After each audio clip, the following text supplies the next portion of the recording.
Hello, welcome to Friday feature number 6092. I'm Rob Pearson and you've caught me wearing my lucky underpants. I wear them every time I do something important. Job interviews, going to the dentist, disagreeing with someone on Twitter, because while I know they're not actually lucky and have literally no effect on anything besides the disposition of potential employers, having my nether region swaddled in colourful cotton just makes me feel a little bit better in stressful situations. A bit like the 7 silly things gamers do that are precisely no help whatsoever. I mean things like doing this with your controller during racing games. It's a habit I picked up way back when playing Road Rash on PS1, where doing it made even less sense really because there aren't any steering wheels in Road Rash, just kicking and motorbikes going in mostly straight lines. Eventually I graduated onto Ridge Racer Type 4. I was never good enough to play Gran Turismo. Which introduced me to the wonders of driving really fast to pop music and the colour orange. But most importantly to drifting, a revelatory racing manoeuvre that allowed you to drive sideways around corners without losing any speed. The controls for drifting were as follows: let go of accelerate, brake into the corner, and then accelerate again as your tyres begin to squeal.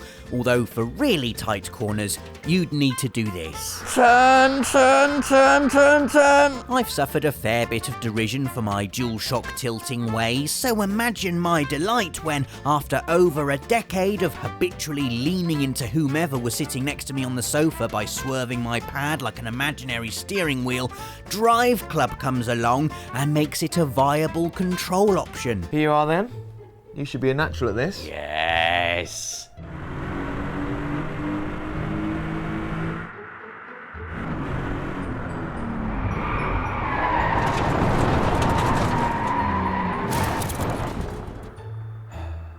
You're an embarrassment. Shut up, Dave. I've seen you doing entry number 2 on our list countless times when you're being a big baby about horror games. Outlast is a good example. Trapped in a mental asylum, gone to pot, there are countless sections where you have to hide in the dark from rampaging lunatics. Your only tool, the night vision function on your handycam. Dave has another tactic when it comes to evading Outlast's deranged inmates, however: hiding behind his hands and staying really still, as if that's going to be any help at all. Dave, you have got to move. Dave! For crying out loud. Entry number 3 now, and when it comes to football, we all like to pretend we're the second coming of Guardiola, don't we? Tweeting our expert opinions on the weekend's action and moaning at players for not doing the football exactly how we, the armchair-sitting general public, want it to be done. Sports video games are no different, except that, if anything, shouting at an underperforming virtual player is even more futile than shouting at a real one, because they absolutely, really, super definitely can't hear you, whereas real life ones only definitely can't hear you. It doesn't stop us though, does it? Hurling abuse at a collection of man-shaped polygons when it makes a mistake you inputted in the first place. That's the funny thing about this ineffectual habit, isn't it? We're essentially detaching ourselves from our own inadequacy, projecting it onto a virtual sports person, and then spewing a one-way torrent of abuse at them through a television screen, as if it's somehow going to G them up, like not real PES 2016 Cristiano Ronaldo is suddenly going to attain miraculous sentience and think, oh, he's shouting at me. Okay then, next time you hold down the sprint button for slightly too long, what I'll do instead of obeying your commands is jink inside the defender and send a rocket into the top corner. Alright, boss? Here's a real-life example of how shouting at games doesn't help you win at games. Take it as a warning. How have I not got the ball?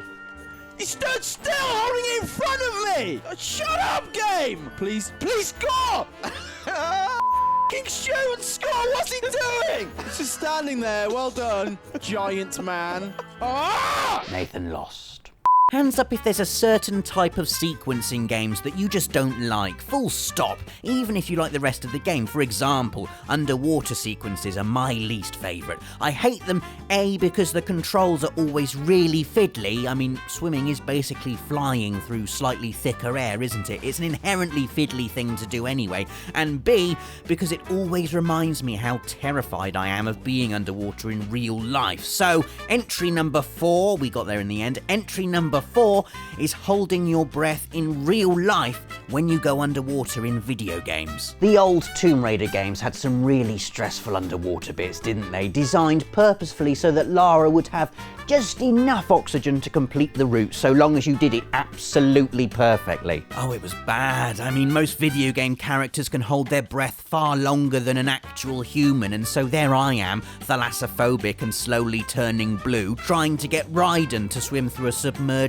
big shell with Emma on his back in Metal Gear Solid 2, or worse than that, doing that mission in The Witcher 3 where Yennefer casts a spell on Geralt, giving him infinite underwater breath. You have to dive right down under the Skelligan Sea and investigate a bunch of shipwrecks.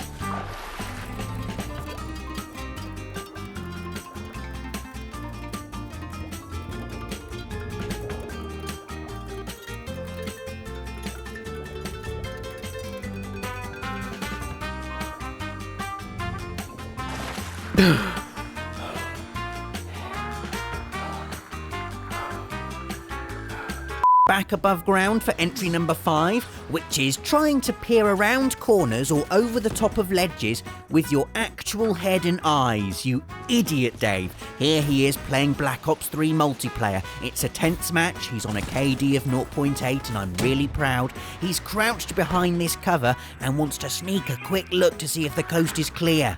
Oh, what do you know, he's been shot and killed. Later this year, when PlayStation VR comes out, moving your head to look around in games will be far less stupid. In fact, it will be great.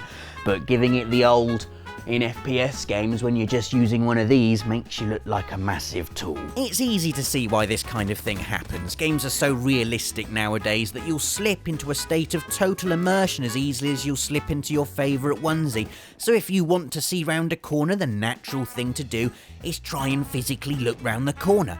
Likewise with entry number 6, which is jamming down extra hard on the buttons in the hope you'll travel faster, shoot quicker or punch harder depending on what type of game you're playing. Yes, button sensitivity is a thing, tilt the stick slightly to walk and further to run, etc. But that doesn't stop us getting carried away. Again, it's racing games where this happens most commonly for me. You want to floor the accelerator, so naturally you floor the right trigger, like really floor it. The result being that come the end of a frantic chase in Need for Speed, your index finger feels like someone's put it through a meat grinder and then stitched it back on with barbed wire. Ouch.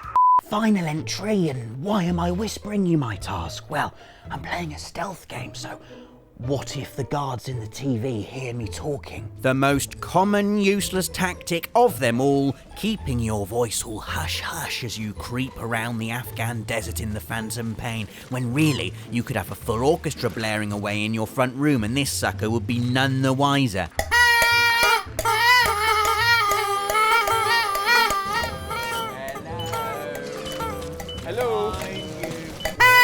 Hello. Definitely. Nothing. Yeah. Amazingly, there is a setting on Alien Isolation, much like in Manhunt, where if your headset picks up too much noise from real life you, the in-game alien will hear and then come over and do its thing.